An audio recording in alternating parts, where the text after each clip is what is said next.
జిల్లాలలో సభలు కూడా ఏర్పాటు చేయలేదు. Right, okay. నవీన్, ఈ ఏర్పాట్లను కూడా నవీన్ ఒక్క నిమిషం మీరు అలా హోల్డ్లో ఉండండి. శ్రీధర్ మనతో పాటుగా జాయిన్ అయ్యారు. మరి ఉత్తర తెలంగాణలో మరి అక్కడి నుంచి ఏ రకంగా జనాలు తరలి వస్తున్నారు, అక్కడ ఏర్పాట్లు ఏంటి? కొంతమంది బీఆర్ఎస్ నేతలు కూడా శ్రీధర్ దగ్గర సిద్ధంగా ఉన్నారు. శ్రీధర్, ప్రస్తుతం మీరు ఎక్కడ ఉన్నారు? ఎలాంటి ఏర్పాట్లు జరుగుతున్నాయి సభకు సంబంధించి? ప్రస్తుతం సభా ప్రాంగణానికి సరిగ్గా 9 కిలోమీటర్ల దూరంలో ఉన్నాము. సభా ప్రాంతానికి ఇప్పుడిప్పుడే వివిధ ప్రాంతాల నుంచి చేరుకుంటున్నారు బీఆర్ఎస్ పార్టీ నాయకుడు.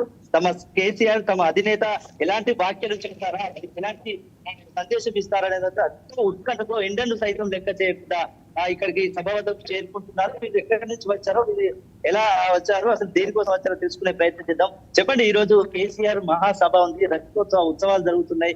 పార్టీ ఇన్ని సంవత్సరాల జర్నీలో ఏ విధంగా మీరు ఆశించారో, ఏ విధంగా మనం లబ్ధి పొందాం, అసలు ఈ రోజు సేమ్ మాజీ సీఎం కేసీఆర్ అంటే ఎలా ఉండబోతుంది సందేశం?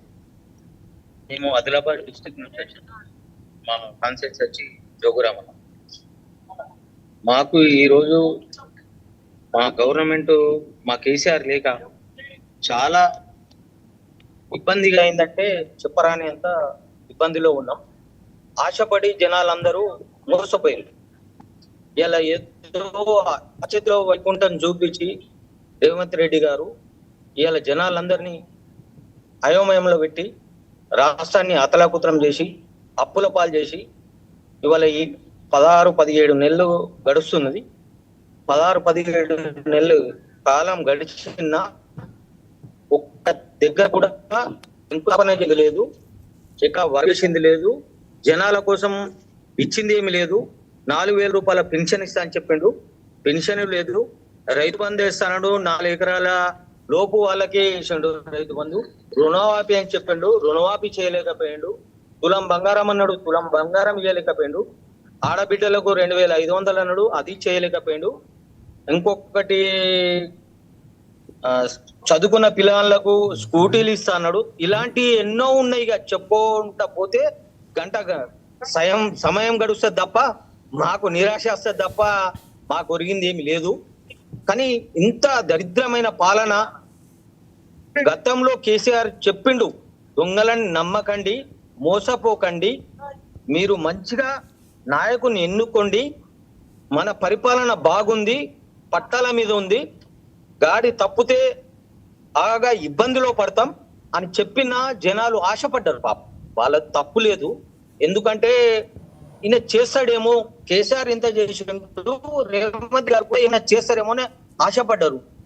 ఈ నోట్ల కట్టలకు అమ్ముడుపోయిన రేవంత్ రెడ్డి, సూట్ కేసులో దొరికిన రేవంత్ రెడ్డి చేస్తాడని జనాలకు అర్థం కాలే. ఏదో నమ్మి ఓట్లు వేసిండు తప్ప ఏదో చేస్తాడు ఉద్దేశం పొసడు అనుకోని కాదు. మంచి ఉద్దేశంతో ఆశపడ్డారు కానీ మోసపోయారు. ఈ విధంగా ఇక్కడ ఉన్నటువంటి జనాలు అభిప్రాయం వ్యక్తం చేస్తున్నారు. జోగులాంబ జిల్లా కాదు, నలుమూల రాష్ట్రంలో ఉండే నలుమూల జిల్లాలో ఉన్నటువంటి ఒక్కొక్క ప్రజానీకాన్ని ఆవేదన ఈ రోజు వెళ్ళేందుకు కేసీఆర్ సభ కోసం, కేసీఆర్ మా వాటల కోసం ఇక్కడికి భారీ ఎత్తున చేరుకున్నటువంటి సభా ప్రాంగణం దగ్గర ఉన్నది. రైట్ శ్రీధర్, రైట్, ఒకసారిగా ఎక్స్క్లూజివ్గా మనం చూడొచ్చు. మల్లారెడ్డి చిందులు లైవ్లో మల్లారెడ్డి ధూమ్ ధామ్ చేస్తున్నారు. బీఆర్ఎస్ జెండా పట్టుకుని తనదైన స్టైల్లో చిందులు వేస్తున్నారు. ఎక్స్క్లూజివ్గా విజువల్స్ చూద్దాం.